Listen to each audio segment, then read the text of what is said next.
사도행전 5장 1절부터 오늘 설교는 16절까지인데 11절까지만 한 절씩 교독하겠습니다. 사도행전 5장 1절부터 11절 교독할 때 성령의 감동이 있기를 바랍니다. 아나니아라 하는 사람이 그의 아내 삽비라와 더불어 소유를 팔아 그 값에서 은하를 보충해 그 아내도 알려라. 얼마나 가져다가 사도들의 발 앞에 두니. 베드로가 이르되 아나니아야 어찌하여 사단이 네 마음에 가득하여 네가 성령을 속이고 땅값 얼마를 감추었느냐. 땅에 이대로 있을 때에는 네 땅이 아니며 한 후에도 네 마음대로 할 수가 없더냐. 어찌하여 이 일을 내 마음에 두었느냐. 사람에게 거짓말한 것이 아니요 하나님께로다. 아나니아가 이 말을 듣고 엎드려져 혼이 떠나니 이 일을 듣는 사람이 다 크게 두려워하더라. 젊은 사람들이 일어나 시신을 싸서 매봉하다가 장사하라. 3시간쯤 지나 그의 아내가 그 일어난 일을 알지 못하고 들어오니 베드로가 이르되 그 땅 판값이 이것뿐이냐. 내게 말하라 하니 이르되 예 이것뿐이라 하더라. 베드로가 이르되 너희가 어찌 함께 꾀하여 주의 영을 시험하려 하느냐. 보라 네 남편을 장사하고 오는 사람들의 발이 문 앞에 이르렀으니 또 너를 메어 나가리라 하니 또 그가 베드로의 발 앞에 엎드려져 혼이 떠나는지라. 젊은 사람들이 들어와 죽은 것을 보고 내어다가 그의 남편을 장사하니 온 교회와 이 일을 듣는 사람들이 다 크게 두려워하니라. 아멘. 사람은 죽을 때가 있어요. 여러분도 그때가 오고 있습니다. 죽을 때가 되면 인생을 뒤돌아보게 되어 있어요. 그런데 대부분 3가지를 후회한다고 그러죠. 첫째, 베풀지 못한 것에 대한 후회. 좀 더 베풀고 살았으면 좋았을 것을 후회한다는 것입니다. 두 번째는 참지 못한 것에 대한 후회. 좀 더 인내했으면 좀 더 사랑해 주었더라면 후회한다는 거예요. 셋째는 좀 더 행복하게 살지 못한 것에 대한 후회. 왜 이렇게 짜잔하게 살았을까? 그리 길지 않는 인생. 행복하게 살 수 있었을 터인데 이렇게 후회한다는 거예요. 이런 후회 없이 행복하게 살 수 있는 길이 있습니다. 예수님 믿고 복음이면 충분합니다. 이렇게 고백하고 사는 여러분 되었으면 좋겠습니다. 정말 그렇습니다. 복음이면 충분합니다. 내가 늘 고백합니다만 저는 복음 때문에 너무 행복해요. 그런데 저뿐만 아니라 여러분들에게 말씀을 전하기 위해 사도행전을 쭉 묵상해보면 예수 믿고 구원받는 초대교회 성도들이 그 고난이 있고 힘듦이 있음에도 얼마나 행복했는지 우리에게 증명을 해줍니다. 다시 한번 여러분에게 소개하겠습니다. 사도행전 2장 44절 47절 우리 다같이 한번 읽어볼까요? 시작.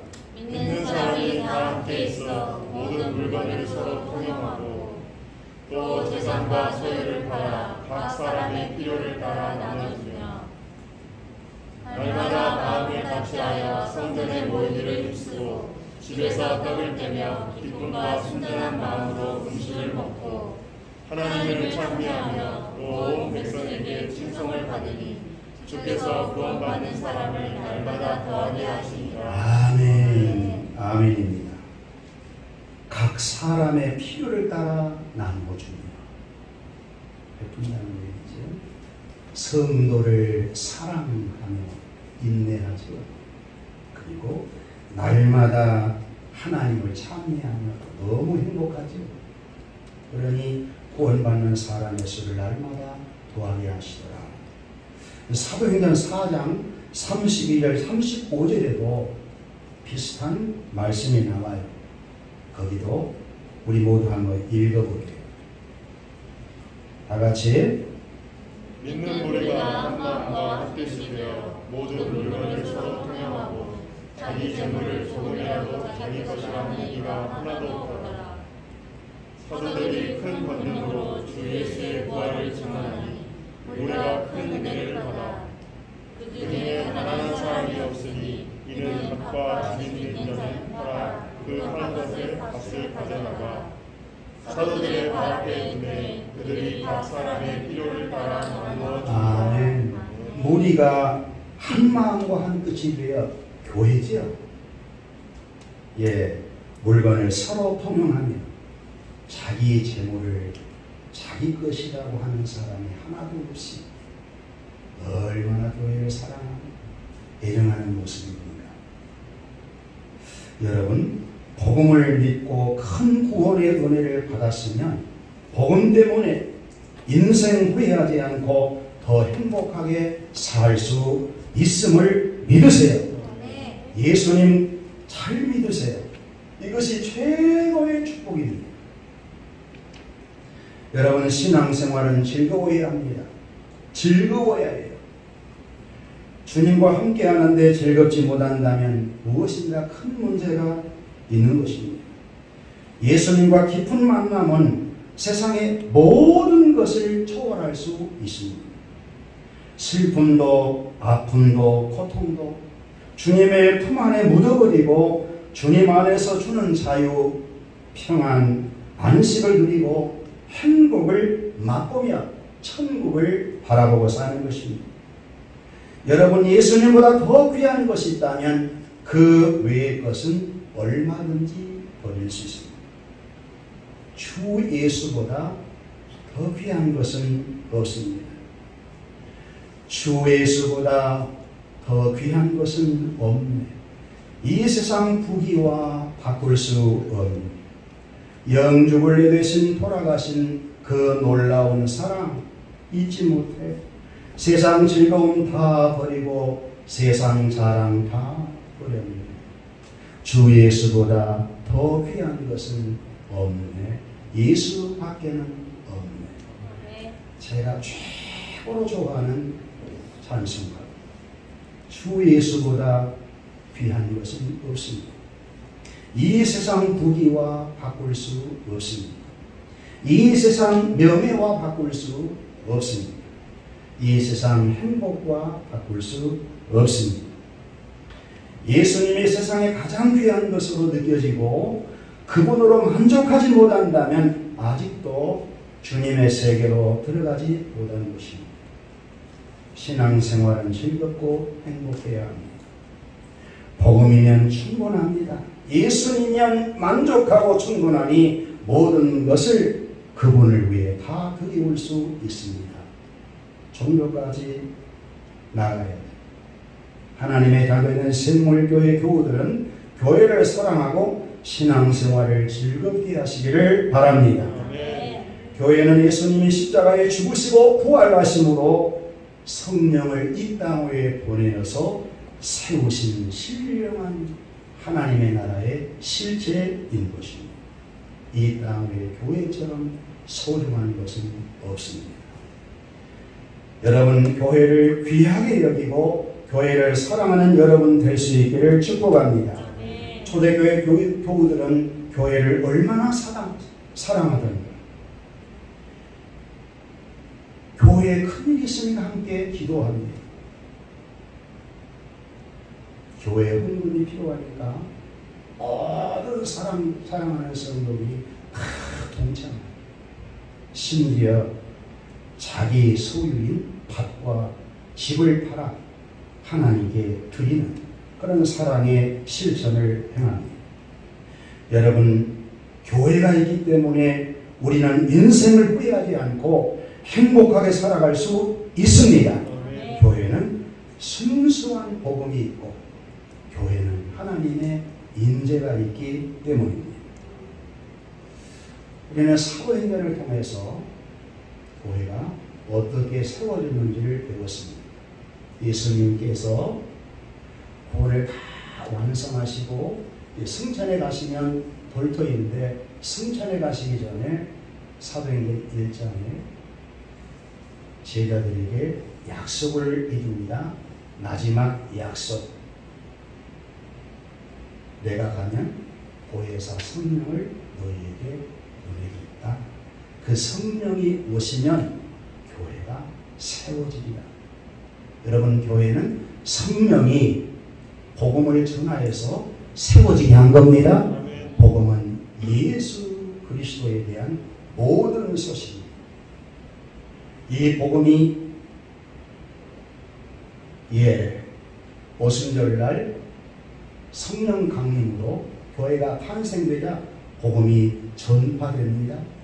예수님께서 성령이 오셔서 교회를 세우면 그 교회가 사도를 중심해서 믿는 자를 중심해서 복음이 전파될 터인데 예루살렘을 시작해서 온 유대와 사마리아와 땅 끝에 이르러 복음이 전거될 것이다. 복음이 땅 끝까지 전파되면 그제야 세상은 끝이 없고 주님은 재림이 오실 것이다. 할렐루야. 주님 재림을 박수 한번 하십시오. 올라가시는 공기대로 오십니다. 우리는 그 복음이 땅 끝까지 전파되어지는 가운데 제일 마지막 우리 예수님 재림이 오시기 바로 직전에 생물교회가 세워졌고 우리가 복음의 증인이 된 것입니다. 할렐루야. 우리 주님 재림이 오시면 휴거될 터인데 진정한 교회, 가짜 말고 위선 말고 진정한 교우들만 하나님께 올라갈 것입니다. 우리 주님 오시면 가짜는 다 탈락될 거예요. 진국만 갈 거예요. 저와 여러분 될 수 있기를, 그런 분 될 수 있기를 다시 한번 축복합니다. 오늘은 지난번에 여러분 복음을 전하다가 베드로, 요한이 감옥에 갇혔다가 다시 풀렸어요. 그래 동료들에게, 교회들에게 얘기를 했더니 한마음 한뜻으로 기도했습니다. 여러분도 교회를 위해서 함께 기도하는 여러분 될 수 있기를 축복합니다. 이것이 교회의 사랑인 것이지요. 그런데 기도하다가 놀라운 은혜를 경험을 해요. 땅이 진동하더니 그 기도하는 장소가 흔들거리더니 모두 성령의 충만을 입습니다. 성령 충만하게 되니까 복음을 깨달아요. 예수님의 십자가의 죽으심이 뭔지, 예수님의 부활이 뭔지, 그건 하나님의 일인 줄 알았는데 알고 보니까 나를 구원하기 위해서 교회를 세워주기 위한 하나님의 놀라운 사랑이었습니다. 세상에 하나님이 천지 모든 만물을 창조하신 하나님이 나 같은 죄인을, 우리를 구원하려고 사람 몸으로 이 땅에 오셔서 그 많은 고난을 당하시고 죽으시다니. 왜 죽어? 내 죄 때문에. 그동안 하나님을 하나님 말씀에 불순종해서 하는 것은 하나님을 거스리는 것입니다. 그동안 내내 거스려 왔어요. 말씀에 불순종해서 하는 것은 대항하는 것이거든요. 하나님을 대항해 살았어요. 그 죄가 나에게 담에서 있는 것이 아니고 우리 조상부터 이어돼 내려나왔어요. 그리고 반역죄로 나타났습니다. 이 죄 문제를 우리 인간은 해결을 못해요. 이 죄를, 이 나를 저주하고 내 가문을 저주하게 하는 죄를 끝내줘야 하거든요. 그것이 십자가의 죽으심입니다. 할렐루야. 예수님의 십자가의 죽으심은 우리 조상 아담으로부터 물려준 원죄에 대한 끝을 얘기하는 것입니다. 예수님이 십자가에 흘리신 피는 이 원죄 때문에 그동안 지은 모든 자범죄에 대한 하나님의 사하심입니다. 허물에 대한 용서, 모든 죄를 다 덮고 죄 없다 그리고 아니 하나님을 그동안 반응했던 죄를 정리하고 믿었더니 이제는 하나님의 사랑을 받고 죄 없다. 죄에서 우리를 해방을 시켜 안식을 주어 평안을 주어 그러니 얼마나 감사합니다. 거기서 끝나는 것이 아니고 주님이 죽은 뒤 3일 만에 부활했다. 이분이 하나님이시다. 예수님 부활은 하나님이라고 하는 산 증언이거든. 여기서 다 사도들도 변하고 지도도 다 변해요. 이분이 하나님이시다는 걱정, 근심할 것이 없고 그리고 예수님이 부활하신 몸처럼 우리도 부활한다. 대소망입니다. 그러니까 죽여도 나는 산다. 이런 담대함을 갖게 되는 것입니다. 이런 성령 충만함을 경험한 이후에 돌아가서 교회 생활을 어떻게 하든가 모두가 자기의 소유가 매우 중요했는데 굉장한 자기중심이었는데 자기중심이 다 깨져.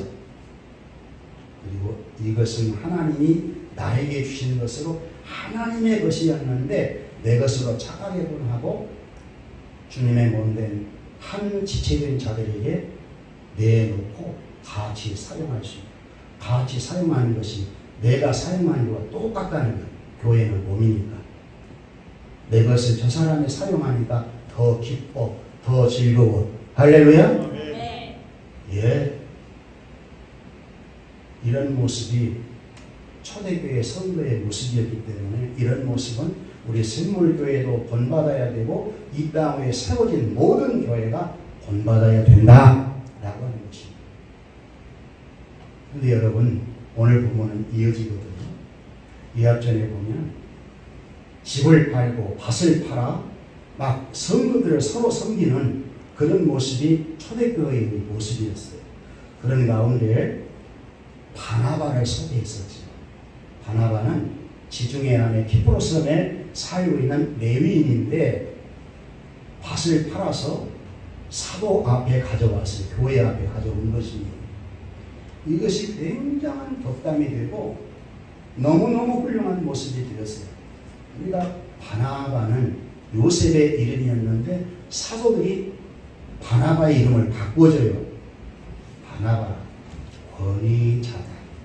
권면하고 성도를 세워주고 높여주고 헌금도 많이 드리더니 태를 한 것이 아니라 위선한 것이 아니라 굉장히 섬기고 높여주고 그러니까 얼마나 교우들로부터 인정받겠습니까? 사도들에게도 인정받고 교우들에게도 인정받고 그리고 나중에는 최초 선교사가 되거든요. 그 선교사의 사역을 할 때 바울을 변화시키는 공신이 되거든요. 굉장히 훌륭한 모습이거든요. 그냥 그런 모습들을 다 본받고 싶지 않겠어. 교회 분위기가 그러니까 아나니아와 삽비라 부부도 여보 우리도 좀 인정받읍시다. 우리도 교회를 다니고 있는데 이렇게 다니면 되겠어? 그래서 재산을 팔아 어머님의 땅을 팔아 하나님께 교회에 드리다가 죽어버려 줄초상을 당해. 어찌 이런 일이 있을까? 교회는 굉장한 위기를 맞게 되는 것이죠. 그러면 왜 아나니아 삽비라가 이런 죽음을 당해야 하느냐? 오늘 말씀의 제목은 성령을 속이지 말라. 할렐루야. 우리 모두 결론은 거기에 있어요. 성령을 속이지 말라. 성령은 하나님이시거든요. 성령은 예수님이 구약의 모든 언약을 다 성취하시고 죽으시고 부활하신 이후에 그 다음은 오순절날 오신 성령의 시대가 교회 시거든. 지금 시대는 성령 시대입니다. 성령은 하나님이세요. 하나님은 속지 않아요. 그런 하나님을 속이려고 하는 것을 그냥 또 두어서는 안 되는 것입니다. 일종의 시범 케이스가 되는 거예요. 자, 그러면 오늘 말씀을 통해서 아픈 은혜를 받아보십시다. 아나니아와 삽비라고 보는 무엇을 잘못했느냐? 1절 사도행전 5장 1절 보니까 아나니아라는 사람이 그의 아내 삽비라와 더불어 소유를 팔아, 여러분 예루살렘 교회 안에는 복음으로 은혜를 받는 많은 사람들이 있었거든요. 그들의 신앙생활 하는 모습을 보면 그야말로 천국에서 생활하는 모습과 같아요. 아마 이 땅 위에는 이런 모습 어디를 가도 볼 수 없어요. 여러분 정치하는 국회의사당을 보세요. 이런 모습 보입니까? 청와대를 보세요. 보입니까? 어느 단체를 보세요. 보여요? 학교를 보세요. 예, 이런 모습은 교회 안에만 볼 수 있어요. 아멘. 왜? 교회는 그의 몸이고 교회의 머리는 예수 그리스도이기 때문에 그렇습니다. 여러분도 천국의 모습을 충분히 할 수 있습니다. 아나니아와 삽비라는 사실 그들 중에 좀 인정받고 싶은 위선된 신앙을 갖고 있었던 것 같습니다. 그리고 뽐내보기도 하고, 그래서 밭을 팔자고 상의를 하는 거예요. 상의는 잘한 것입니다. 그런데 팔았어요. 무엇이 손에 들립니까? 돈이 들리는 거예요. 둘 똑같이 욕심이 생긴 것입니다. 그러니까 누구라 할 것도 없이 둘이 그냥 상의해서 감추자. 아까우니까 거기까지는 주고, 팔았더니 욕심이 생겨서 그냥 나머지는 드리지를 못하고 이 부분을 가져왔으면 이렇게 정직하게 하면 너무너무 좋아요. 아니 그러면 아니도 상관없어요. 그런데 속였어.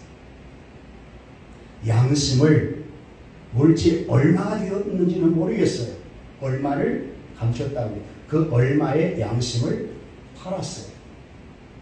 여러분 그리스도인은 우리의 마음이 우리 것이 아닙니다. 우리의 양심이 내 것이 아니에요.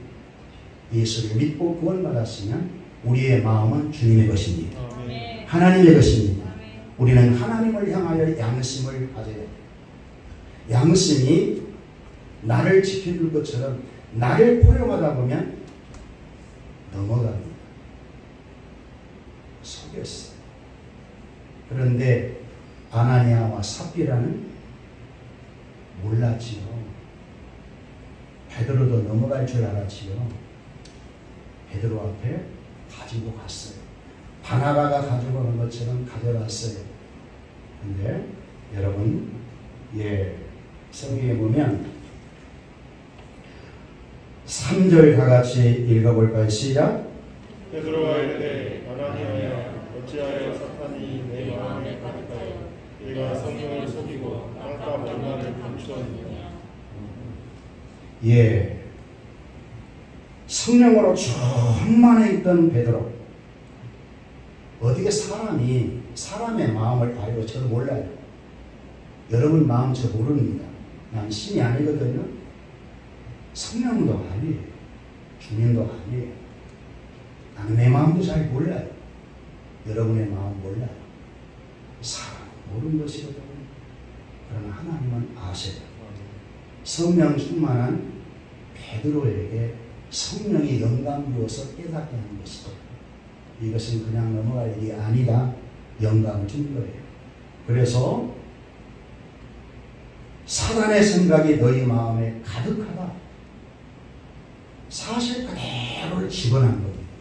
여러분, 돈 벌이가 욕심이 들었다고 하는 것은 사단의 생각이 들어가는 것입니다. 모든 욕심은 사단의 유혹입니다. 욕심대로 행하여 죄를 범하면 내 것인 것처럼 속입니다. 벌써 죄를 지으면 자유가 파괴되는 것이에요. 안식이 무너지는 거예요. 평안이 깨져버리는 것이에요. 진짜 얻고 누려야 될 복이 몇 푼 때문에 넘어가는 거예요. 네 마음에 사단이 가득해요. 우리 예수 믿으려면 우리의 마음에 덜 사단이 유혹할 수밖에 없는 심령을 갖고 있거든. 사단이 가득했다. 그러니까 이들의 물질을 하나님께 드린다고 그러면서 자기 생각을 한 거죠.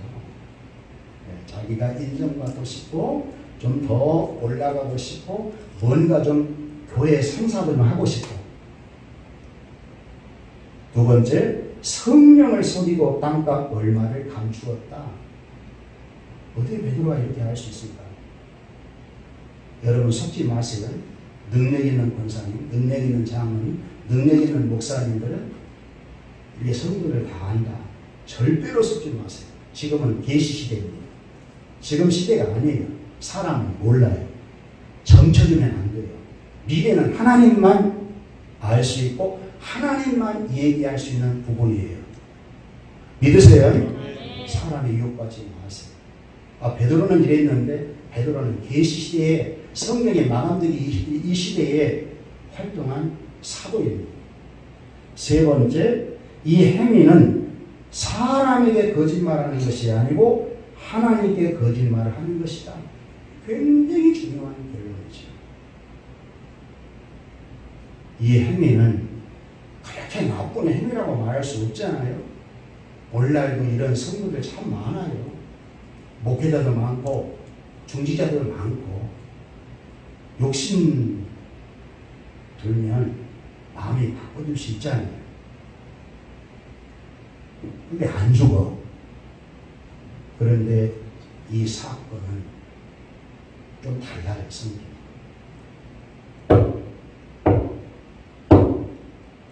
베드로가 지적을 딱 하자 하나님이 코의 생기를, 코의 호흡을 거둬버려요. 그러니까 딱 주고 즉사한 거예요. 여러분, 사람의 코에 호흡을 주장할 수 있는 분은 베드로가 됩니다. 하나님이세요. 네. 하나님만 여러분의 코에 호흡을 주장할 수 있어요. 그분만 생명의 주관자이신 것입니다. 거둔 거예요. 유대 나라는 날씨가 굉장히 덥기 때문에 보통 사람들은 그날 장사를 해야 돼요. 높은 자리에 있는 사람들은 이렇게 날짜를 넘겨도 괜찮았지만 보통 사람은 그래요. 그러니까 즉시 그 시체를 걷어다가 장사를 젊은 사람에게 한 거예요. 3시간 이후에 삽비라가 들어오고, 아무 사건도 모르고 그냥 하나님 앞에 헌금했으니까, 헌납했으니까 기쁜 마음으로 들어왔겠지. 베드로가 물어요. 삽비라야, 땅값이 이것뿐이냐? 네, 이것뿐입니다. 어찌 하여 똑같이 하나님을 속이느냐? 성령이 너에게 속임을 받을 뿐이냐? 하나님이 그 속임에 넘어갈 뿐이냐? 네 남편을 장사하고 돌아온 청년들이 문가에 이르렀는데 네 시체도 갖다 장사하리라 끝나자마자 호흡이 중단돼요. 그리고 출처상이 나요. 뭐 때문입니까? 이때는 교회를 지금 세워가고 있는 시기입니다. 모든 교회의 번호로 이 사건을 성경 위에 올린 것입니다. 여러분, 우리는 도움받아야 돼요. 하나님은 인생에게 속을 분이 아닙니다. 아멘. 하나님은 하나님이세요. 하나님은 우리의 생각, 우리의 마음, 우리의 행동 다 아세요. 그렇게 하나님을 믿고 사는 여러분 될 수 있기를 바랍니다. 두 번째는 아나니아와 삽비라가 죽어서 줄초상이 나는 것입니다. 성령을 속인 죄, 하나님께 거짓말하는 죄를 하나님이 다루셨지만 중요한 교훈은 성령을 속여서는 안 된다. 성령을 회방하지 마라. 성령이 복음을 증거할 터인데 성령이 증거하는 복음은 진리다. 예수는 그리스도이시여 성령은 살아계신 하나님이시다 라고 하는 것을 보여주기 위한 것입니다. 그래서 이것을 계시의 사건이라고 합니다. 안진뱅이를 일으켜서 예루살렘의 복음을 전하게 하려고 하는 예수님의 계획을 이루신 겁니다. 두 번째 표적을 통해서 복음이 확산되어지는데 예루살렘뿐만 아니라 주변에까지 복음이 확산되게 하려면 아주 혁신적인 사건을 벌여야 돼요. 하나님 편이었습니다. 그래서 11절까지 보면 걱정이 많이 되죠. 여러분 교회에서 여러분이 헌금 내는데 목사님이 베드로처럼 이렇게 딱 지적을 했다고 생각해 봅시다. 현장에 죽었어요. 그것도 3시간 만에 동일한 사건이. 그럼 뭐라고 소문내야겠어요? 주변에 샘물교회 모 부부는 하나님 땅 팔아갖고 하나님 앞에 헌금 드리려다가 그냥 직살해버렸다더라. 그러면 얼마나 교회의 위기가 될까요? 그러니까 교인이 두려워하는 것입니다. 그렇지 않아도 교회를 박해하고 힘든데 이런 문제까지 교회에 생겼으니 어떻게 될 것인가? 여러분 그런 생각 들겠어요? 안 들겠어요? 우리 샘물교회도 굉장한 유기들이 많이 쓰잖아요. 너무너무 힘든 위기.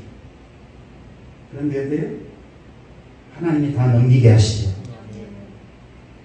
교회는 아무리 기도해야 될 제목이 있고 박해가 있고 힘든 이런 상황이 온다 할지라도 이 교회 안에서 이렇게 헌금들이라고 죽는 부부의 줄초가 있다 할지라도 교회는 위기를 극복해서 축복으로 바꿔줍니다. 그 사건이 12절부터 16절의 내용이거든요. 위기를 어떻게 모면해 주시는가. 12절 우리 다 같이 한번 읽어봅시다. 12절 사도들의 손을 통하여 인간의 표적과 기사가 많이 일어나매 믿는 사람이 다 마음을 같이하여 솔로몬 생각대로 이루고. 여러분 베드로는 참 무식한 분이거든요. 근데 베드로를 얼마나 비우는지 몰라요. 지금 베드로와 요한은 주님의 몸입니다. 교회입니다. 그런데 주님을 모신 몸이 되어 굉장한 성전이 깨끗해요. 거룩해요. 그 안에 있는 복음이 그대로 순수하게 노출됩니다. 베드로가 아나니아와 삽비라를 보고 인정도 있을 터인데 성령은 그렇게 감동했을지라도 저는 못했을 것 같아요. 인정 때문에 살짝 좀 그 사람 마음을 안 상하게 하려고 그 사람 기운을 맞춰주려고 그쪽으로 좀 돌아갔을 것 같아요. 나는 베드로가 못돼야지. 요한도 못돼. 그러나 이미 우리가 배운 대로 베드로 요한은 그 집권자들 높은 사람들에게 너희 말 듣는 것이 하나님 말씀 듣는 것보다 옳은가 판단해보라. 자기는 죽어있지요. 그러지요? 주님이 살아계시지요? 베드로의 몸이 사도 요한의 몸이 주님의 몸이 되어 있는 것입니다. 이것이 성전이거든요. 이것이 교회의 모습이어야 하거든요. 그러니까 능력이 주님께 있었던 그 복음의 능력이 그대로 나가는 거예요.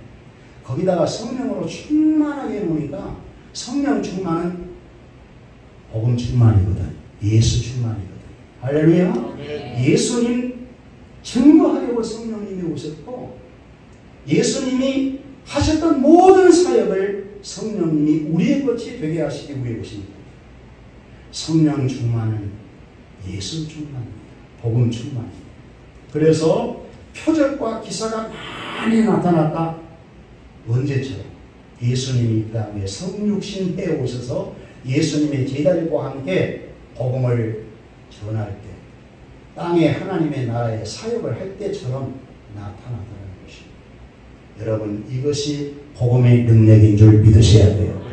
여러분 복음은 믿는 자에게 영혼을 살리는 능력뿐만 아니라 우리의 육체의 질병도 치유할 수 있는 능력이 있고 귀신에 묶여있는 자도 축사할 수 있는 능력이 있으며 사람을 변화시키고 회복시킬 수 있는 그런 능력이 복음 자체에 있다는 겁니다.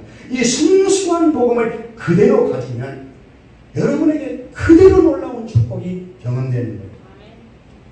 저도 이 순수한 복음이 나에게 그대로 경험되어지기를 원합니다. 그래서 하나님을 경외하고 하나님 말씀에 우리 주님처럼 순종하려고 기도합니다. 이런 놀라운 능력을 성령께서 사도와 베드로 이런 사도들에게 능력을 베푸니까 얼마나 두렵습니까? 관진병에 하나 세워놓고 높은 사람들에게 막 복음을 전했지요. 감옥에 갔는데 내놔도 또 복음을 전하지요. 사람은 좀 무식해야 돼요. 사람은 이해관계를 좀 초월해야 돼요. 똑똑한 놈 세워놨으면 베드로처럼 못할 거예요. 아마 고기 잡는 비린내나는 인생을 주님이 세워놓고 교육을 시켰더니 성령 받고 난 이후에는 복음이 순수해. 그렇다고 해서 여러분 무식한 사람이 되라는 얘기가 아닙니다. 뒤에 보면 사도 바울은 얼마나 또 똑똑한지 몰라요. 하나님이 복음을 쓰는 데는 다양하게 은사별로 씁니다. 역사랑 고백합시다. 하나님은 다 쓰십니다. 여러분 다 쓰십니다. 가능하면 베드로 요한을 보면서 우리도 순수한 성령의 전이 되자는 거예요. 하나님의 전이 되자는 거예요. 주님의 지체로 살자는 것입니다. 위선하지 말자는 거예요. 여러분의 이해관계를 통해서 너무 여러분 중심으로 살면 손해입니다. 그러면 후회해요. 왜 베풀지를 못했던가, 왜 인내하지를 못했던가, 왜 행복하지를 못했던가 믿으면서도 그렇게 산다면 불행할 일이지요. 그렇게 살 이유가 없어요. 그리고 그 다음에 한번 보실까요? 이제는 15절 심지어 병든 사람을 메고 거리에 나가 침대와 요 위에 누이고 베드로가 지날 때까지 혹 그림자라도 누구에게 덮일까 바라고 교회 안에뿐만 아니라 교회 밖에서 사역을 하는데 많은 환자들이 오는데 이 보통 환자가 아니거든. 이거 죽을 수밖에 없는 환자예요. 중환 환자들이에요. 데리고 와서 베드로가 지나갈 때 그림자라도 비치면 낫지 않을까. 이 정도로 베드로 요한을 띄워놓은 것입니다. 예루살렘에 복음이 전파되도록 하기 위해서 예수님은 이미 말씀을 해놓으셨다. 이런 사역이 실제로 이루어지더라는 것입니다. 고백합시다. 믿음대로 될지어다.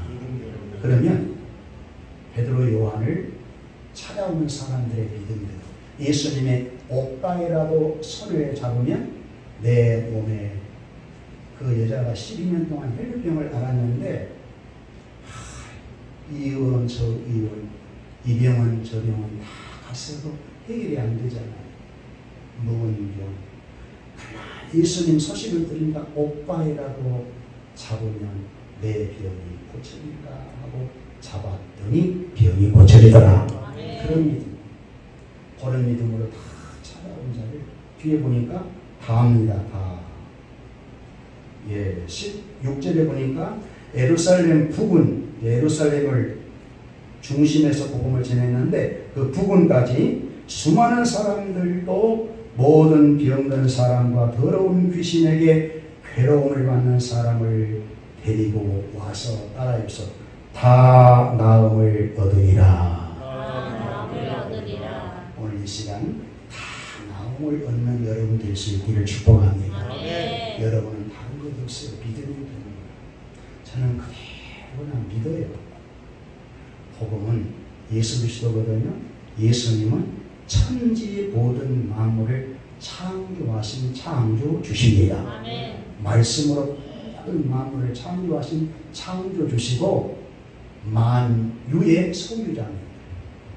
그분은 모든 세계를 지으신 분이고 그분은 아버지가 우주를 설계한 대로 그대로 지어놓고 우주 위에 하나님 보좌 위에서 우주도 세계도 인생사도 여러분도 다 주관해 가시는 따라합시다.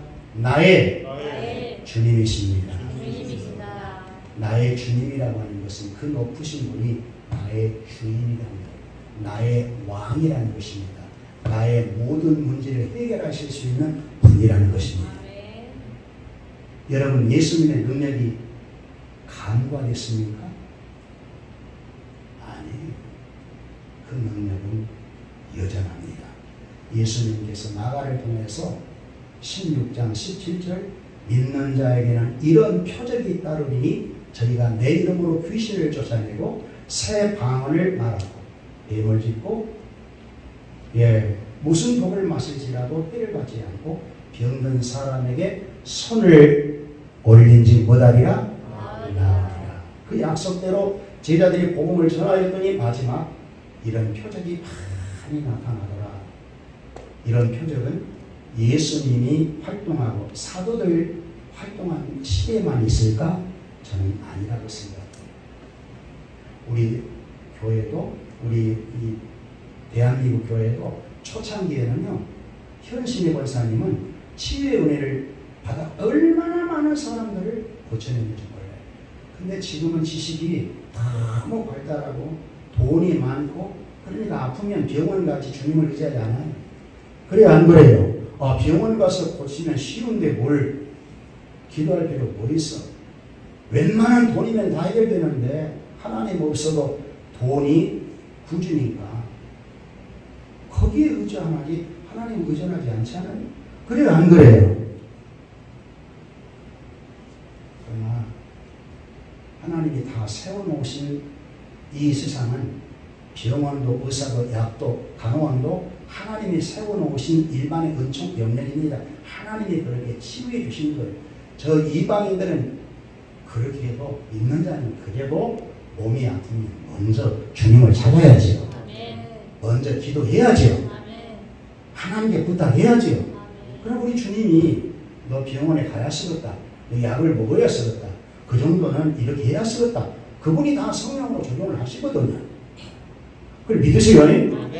오늘 이 시간 다 나음을 입을지어다. 치유될지어다. 축사될지어다. 이런 믿음을 갖고 살자고요. 그래서 복음이면 충분합니다. 라고 하는 거예요. 이 복음에는 오병이어의 기적이 있잖아요. 무엇을 먹을까 마실까 입을까 염려하라고 합니까? 염려하지 말라고 합니까? 왜? 아버지가 계시지 않느냐? 아버지가 나에게 다 주었는데 하늘 권세 땅의 권세를 갖고 있는 내가 너희 구하는 것을 주지 아니하시겠느냐? 믿음이 적은 자더라. 그러니까 우리는 큰 믿음 갖고 살면 되는 것입니다. 사랑하는 성도 여러분, 물어봅시다. 여러분 교회를 사랑하십니까? 교회를 사랑한다면 여러분의 헌금 생활은 어떻게 하고 계십니까? 어때요?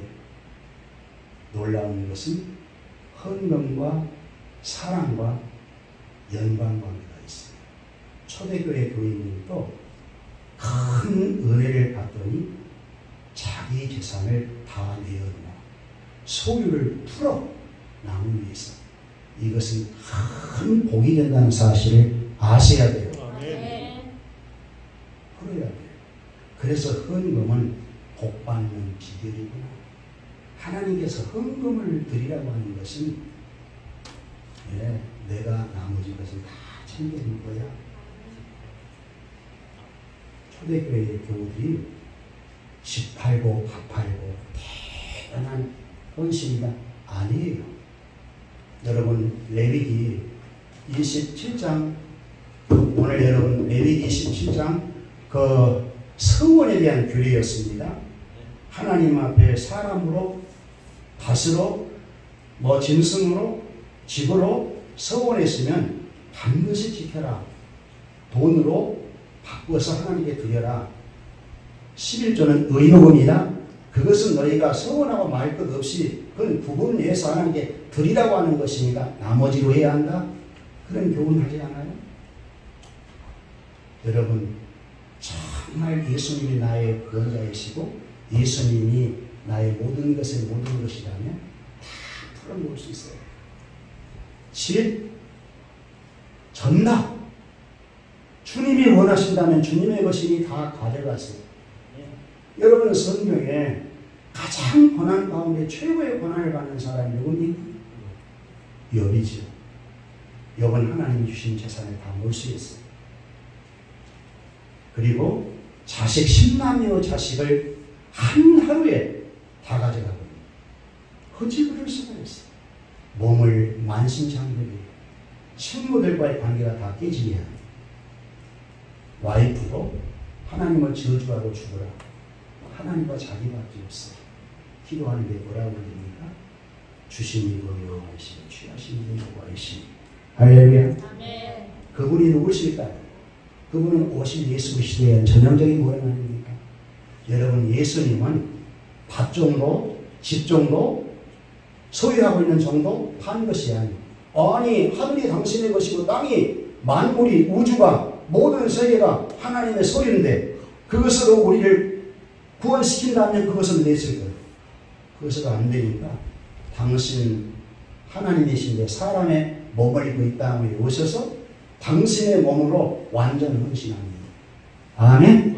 그 복음의 사실이 믿어지면 무엇이 아까워요? 무엇이 아깝습니까? 그래서 헌금은 하나님 은혜 받는 사람들이 자원하는 마음으로 드리는 것이에요. 자원하는 마음으로 드리는 것. 그럼 예수님은 헌금의 원리를 어떻게 가르쳤나 그것만 보고 오늘 말씀을 갈무리해 보십시오. 자, 고린도후서 8장 9절 이게 모든 헌금의 원리입니다. 예수님이 보여주시는 원리이거든요. 고린도후서 8장 9절 9절 다 같이 읽어볼까요? 시작. 우리 주 예수 그리스도의 은혜를 너희가 알거니와 의로하심으로써 너희를 위하여 가난하게 되시는 그의 가난함으로 말미암아 너희를 부유하게 하려 하십니다. 예수님은 천국의 왕이십니다. 그분이 육체를 입고 가난하게 되시면 가난한 우리들을 부유하게 하려 하십니다. 다 주어진 것은 우리를 생명을 얻고 우리에게 부유로 산다. 이것이 헌금의 원리라는 것입니다. 드리면 더 넘치도록 주는 것이 하나님이시다. 그래서 바울은 고린도후서 9장 6절부터 8절 이건 사도 바울의 헌금의 원리예요. 여러분도 헌금의 원리를 여기에 준비하세요. 읽읍시다. 시작. 이것이 곧 적게 심는 자는 적게 거두고 많이 심는 자는 많이 거둔다 하는 말이로다. 각각 그 마음에 정한 대로 할 것이요 인색함으로나 억지로 하지 말지니 하나님은 즐겨내는 자를 사랑하시느니라. 하나님이 능히 모든 은혜를 너희에게 넘치게 하시나니 이는 너희로 모든 일에 항상 모든 것이 넉넉하여 모든 착한 일을 넘치게 하려 하시느니라. 아멘. 심고 거두는 법칙에다 헌금을 적용합니다. 적게 심으면 적게, 많이 심으면 많이, 안 심으면 없을 것이고 그 얘기죠. 그러면서 헌금은 인색함으로나 억지로 하는 것이 아니다. 삽비라도 아나니아도 차라리 안 했으면 좋지. 억지로 하다. 인색함으로 하다. 된통 얻어 걸렸어요. 하나님은 이렇게 말하죠. 즐겨내는 자를 뭐다 하시느냐? 그러구나. 우리의 인생은 주는 삶을 살아야 되는구나. 특히 예수 믿고 구원받는 자는 주는 것보다 받는 것보다 주는 것이 복이 있다 했으니 우리 주님 모시고 사니 주님은 나를 위해 다 주었으니 주님 모시고 있는 나도 다 주며 살리. 옆 사람 보고 그러시다. 다 주며 삽시다. 다 주며 삽시다. 그러면 가난하게 될까요? 천만의 말씀. 그래서 8절이 있는 거예요. 하나님이 능히 모든 은혜를 너희에게 넘치게 하시나니 이는 너희로 모든 일에 항상 모든 것이 넉넉하여 모든 착한 일을 넘치게 하게 하려 하심이라.